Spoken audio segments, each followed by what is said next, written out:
The ideological and historical origins of populism and Bolshevism are rooted in profoundly different times, contexts, and philosophies. While both movements claim to champion the interests of the masses against perceived elites, their objectives and methods diverge sharply. Populism traces its roots back to the political struggles of the Roman Republic, particularly in the conflicts between the optimates and populares. Bolshevism, on the other hand, is a modern revolutionary movement that draws from the radical left wing of the French Revolution and the doctrines of Marxist theory, particularly as interpreted by Lenin. This essay will examine the historical and philosophical distinctions between these two movements, with a focus on their treatment of class, the existing political order, and their respective revolutionary ambitions.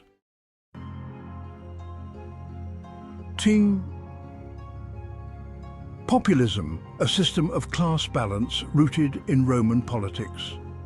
Populism, as a political ideology, finds its earliest roots in the Roman Republic, particularly in the conflict between the optimates and populares.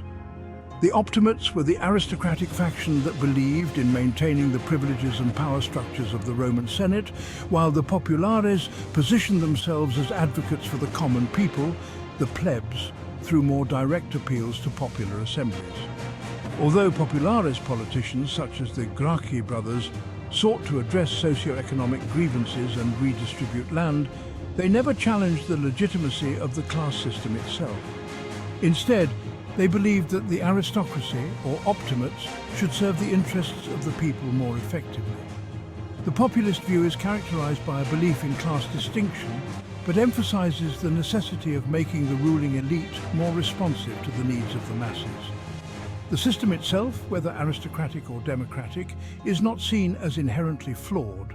Rather, the problem lies with specific individuals who have exploited their positions for personal gain, rather than the common good. Populists do not seek the complete dismantling of the existing system, but rather its reform. They advocate for the removal of bad actors among the elites who are seen as obstacles to justice and equality within the established order. This perspective is clear in the Roman historical tradition of populares. Figures like Julius Caesar and Tiberius Gracchus did not aim to destroy the Roman Republic, but rather to restore its function as a government that served all classes, not just the patrician elite. This tradition of reformist populism has persisted into modern politics, where populists often seek to return a corrupted system to its idealized origins rather than replacing it altogether.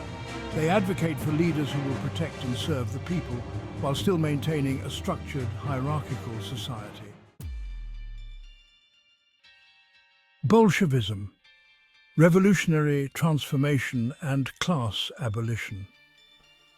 Bolshevism, by contrast, emerges from a radically different tradition rooted in the revolutionary fervour of the French Revolution and Marxist theory. Bolshevism represents a revolutionary doctrine that calls for the complete overthrow of the existing political and economic order. Whereas populism seeks to reform the system by removing corrupt individuals and making the elite serve the people, Bolshevism rejects the system itself as irredeemably exploitative and unjust.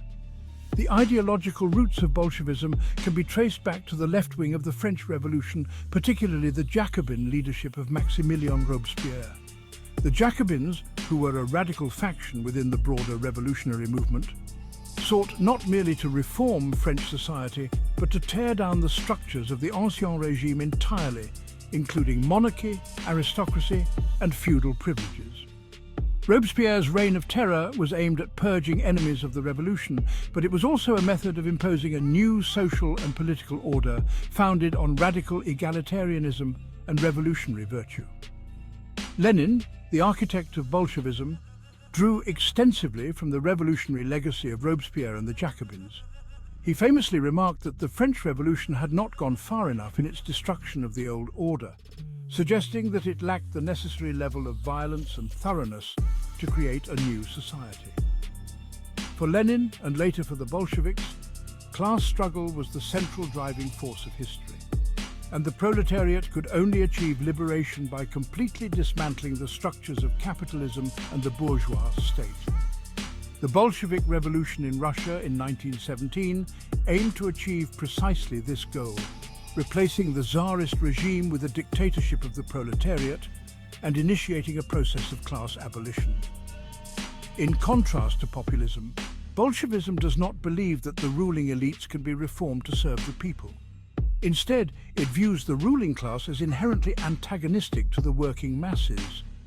For the Bolsheviks, the capitalist class, like the feudal aristocracy before it, must be overthrown and eradicated to pave the way for a classless society. This requires a violent revolution, in which the proletariat seizes control of the state apparatus and uses it to dismantle existing institutions of power, from private property to bourgeois democracy. The Bolshevik movement, guided by Lenin's interpretation of Marxism, does not seek to make the existing system better, but to replace it entirely. Class and revolution reform versus overthrow. At the heart of the distinction between populism and Bolshevism is their treatment of class and revolution. Populism accepts the existence of class distinctions, but demands that the elites serve the interests of the people.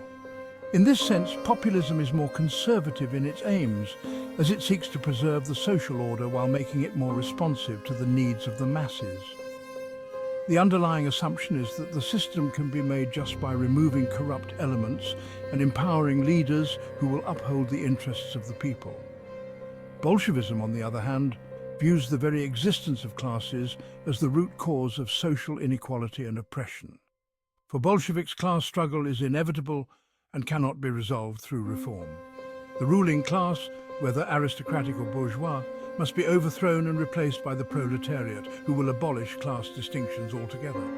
This revolutionary vision requires not merely the removal of corrupt individuals, but the total destruction of the old social and political order. Lenin's critique of the French Revolution as insufficiently bloody encapsulates this idea. The revolution must be total, unrelenting and uncompromising in its quest to eliminate the old regime. Conclusion.